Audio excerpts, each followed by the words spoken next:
ગઈ 1 ઓગસ્ટના રોજ બપોરના વરાઈ ટોલનાકા ખાતે એક બનાવ બનેલો, જેમાં જે ટોલનાકાનું બેરિયર એ ટેકનિકલ વર્ષન ઊંચું ન થતાં એ જે સ્કોર્પિયો ચાલક હતા એ અને સામે ટોલ બૂથવાળા માણસો વચ્ચે બોલાચાલી થયેલી અને ધોકા લઈને ઉતરેલા એ વિડીયો ફૂટેજમાં મળેલા, જેમાં જે સ્કોર્પિયો ગાડી છે એને ટોલ નાકાવાળા મારવા જાય છે અને એ બાબતનો વિડીયો પણ વાયરલ થયેલ.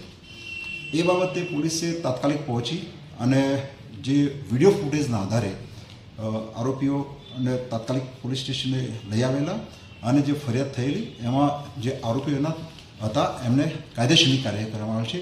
એમાં જે આરોપીઓ છે એ જો નામ વંચાણેલો તો ઠાકોર કલ્પેશભાઈ જયમાલભાઈ કરીને છે, એ ગુલાબપુરાના છે, રહેવાસી રાધનપુરના. બીજા છે ઠાકોર અમરતભાઈ છગનભાઈ, એ પરસુનના છે. ત્રીજા છે જત ઇરફાનભાઈ અકબરખાન, વારાઈના છે. ચોથા ઠાકોર જયરામભાઈ બાબુભાઈ, એ કમાલપુરના છે. અને પાંચમા છે થેબા યુનુસખાન બાબુભાઈ, એ સિધાણાના છે. આમ એ ગુના બાબતે આ રીતના જે વિડીયો ફૂટેજના આધારે જે આરોપીઓ હતા એમને ઉપર અટક કરી કાયદેસરની કાર્યવાહી કરવામાં આવે છે અને એનું રિકન્સ્ટ્રક્શન પણ કરવામાં આવે છે.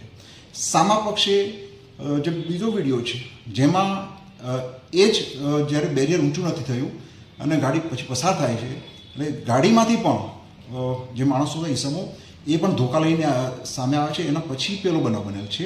એટલે એ બાબતે આરોપીઓ તરફથી પણ જે ફરિયાદ થયેલી છે જે ગાડીના ચાલક અને બીજા 2 ઈસમો વિરુદ્ધ.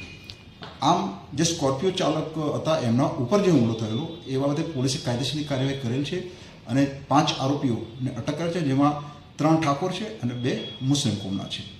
પોલીસે કાયદેસરની કાર્યવાહી કરી આરોપીને અટક કર્યા છે અને સામા જે નોંધાઈ છે એમાં પણ પોલીસ કાયદેસરની કાર્યવાહી કરશે.